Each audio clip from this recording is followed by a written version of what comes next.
Selamat datang di channel Beviski. Saat ini kamu sedang mendengarkan Kos Berhantu episode ke-6. Bagi kamu yang belum mendengarkan episode sebelum-sebelumnya, saya sarankan untuk mendengarkannya lebih dahulu. Baiklah, nggak usah berlama-lama. Berikut adalah ceritanya. Malam ini Doni berbaring di kamarnya sambil memikirkan sosok yang dilihatnya 2 hari lalu. Masih tergambar jelas seorang wanita berkebaya putih, bawahan batik coklat, rambut tergerai sepanjang punggung. Sosok itu berayun di ayunan. Doni berpikir, siapa sosok itu sebenarnya? Apakah dia adalah sosok yang sering mengganggu selama ini?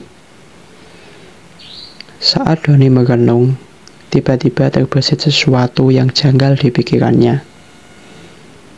Jika dirinya, Pak Slamet dan Tony tahu kalau ada makhluk halus di kos ini, berarti Mas Afan juga pernah mengalami hal yang sama. Namun, kenapa dia tidak pernah membahasnya? Atau dia menyembunyikan sesuatu? Tiba-tiba Doni mendengar samar-samar suara dari kamar Mas Afan. Sepertinya sedang nonton bola. Doni berdiri dan berjalan menuju kamar Mas Afan untuk ikut menonton bola. Siapa tahu ada kesempatan untuk menanyakan tentang kejadian aneh di kos ini. Ketika Doni berdiri di depan kamar Mas Afan, ternyata pintunya terbuka sehingga Doni bisa langsung masuk ke sana. Sedang nonton bola ya Mas? Tanya Doni. Iya nih, mau ikut nonton juga, ucap Mas Afan. Rencananya memang mau ikut nonton, habis belum bisa tidur Mas. Ya udah, masuk aja. Kebetulan yang main MU lawan Liverpool nih. Ini pintunya memang dibuka. Iya, biar gak gerah. Doni duduk di sebelah kiri Mas Afan dan mulai menonton bola lewat laptop. Pertandingannya cukup seru, tapi mereka berdua tidak bisa berteriak dengan keras karena akan mengganggu Tony dan Pak Slamet yang sedang tidur. Gila, itu umpannya bagus banget.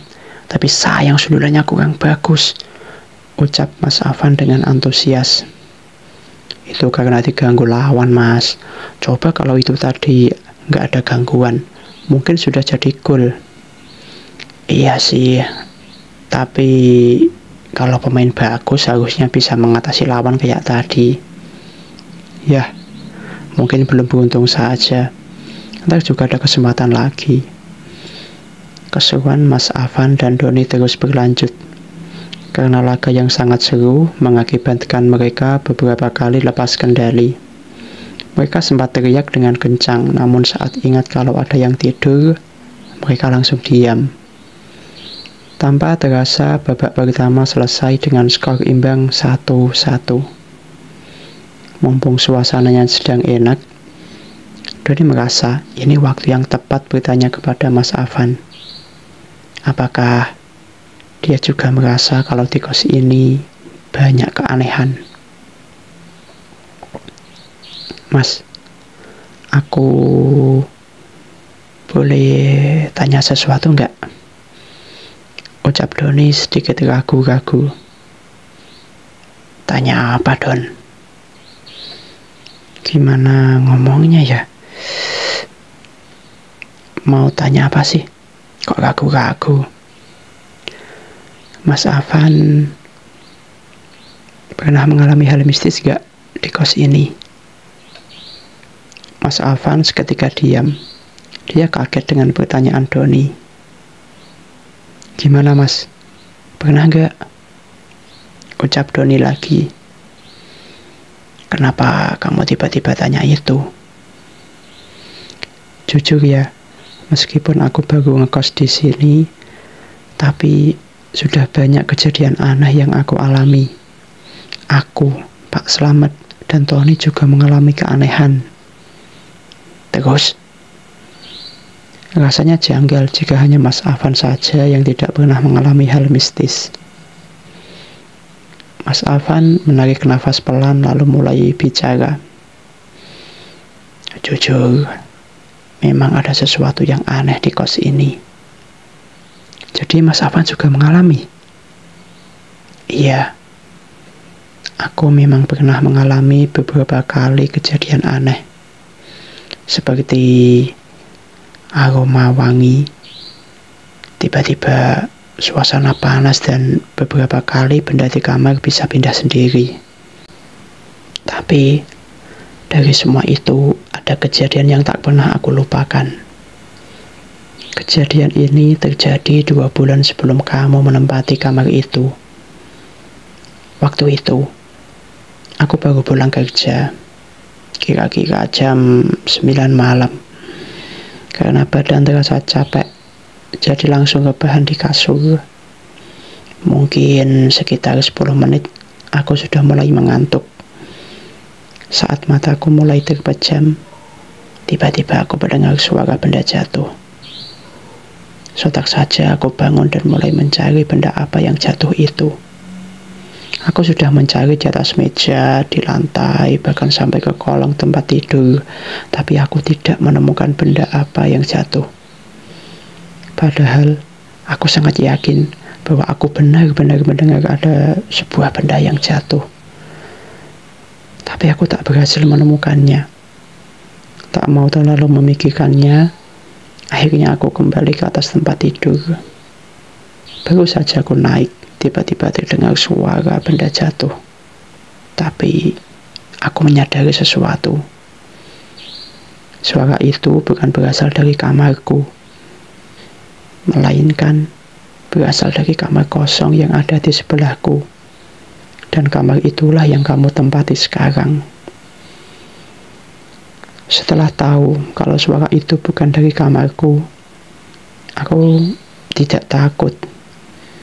Malah merasa lega karena tak ada barangku yang jatuh. Mungkin ada seekor tikus yang menjatuhkan barang yang ada di kamar kosong itu. Aku pun kembali menempatkan tubuhku di atas kasur lalu memejamkan mata. Baru saja aku tidur, tiba-tiba aku terbangun setelah mendengar suara gesekan sesuatu benda dengan lantai secara berulang-ulang. Memang suaranya tidak keras, tapi bisa terdengar oleh telingaku. Lagi-lagi aku berpikir, mungkin itu adalah seekor tikus. Namun, beberapa saat sesuatu yang aneh mulai terjadi. Udara di kamar kos tiba-tiba mulai hangat, bahkan cenderung panas. Suara gesekan itu menghilang berganti dengan aroma bunga melati yang mulai tercium. Ini bukan kali pertama aku mencium bau melati di kamarku. Jadi aku membiarkannya saja karena kejadian yang sudah-sudah, bau itu akan menghilang secara sendirinya. Sudah setengah jam berlalu dan aroma itu tidak kunjung hilang. Bahkan terasa semakin menyengat. Aku berusaha untuk tidak menghiraukannya dan berharap aroma ini segera hilang. Kalau tidak salah, sekitar 5 menit kemudian, sayup-sayup aku mendengar sebuah suara yang berasal dari kamar sebelah lagi. Aku lalu menggeser tubuhku agar telingaku dapat menempel di tembok. Aku memejamkan mata agar lebih bisa mendengar. Dan ketika suara itu sudah jelas, bulu kuduku langsung berdiri. Sebuah suara tangisan seorang wanita yang terdengar jelas. Aku yakin tidak salah dengar karena cukup lama telingaku menempel di dinding. Dan aku yakin suara itu adalah suara tangisan seorang wanita yang sedang sedih. Lalu apa yang Mas Afan lakukan? Ucap Doni memotong cerita. Aku tak melakukan apa-apa. Selama cuma suara saja aku tidak masalah. Meskipun aku merasa takut, tapi tetap berusaha tenang. Kalau hal mistis yang lain, Mas, cuma itu yang aku alami, Don. Terus, kenapa tidak pernah bilang kepadaku? Aku berpikir, jika kamar itu sudah ditempati, maka akan hilang sendiri. Kalau kamu nggak betah, aku saranin kamu pindah kos saja, daripada tidak nyaman. Enggak, aku tidak akan pindah. Memang selama ini banyak hal aneh, tapi aku merasa ada sesuatu di kamar itu. Sesuatu apa? Tanya Mas Afan. Entahlah. Yang jelas sosok itu tidak pernah benar-benar mengganggu. Aku merasa dia hanya mencoba memberitahuku kalau dia ada. Sepertinya kamu orang yang berani. Bukan berani tapi nekat. Udah dulu ya Mas.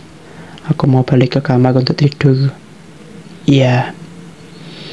Doni kembali ke kamarnya dengan perasaan sedikit lega. Ternyata, memang semua orang mengalami hal mistis di kos ini. Meskipun setiap orang mengalami hal yang beda-beda. Itulah cerita kali ini.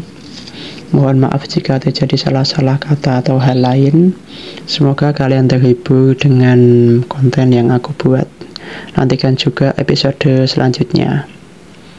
Dan sampai jumpa.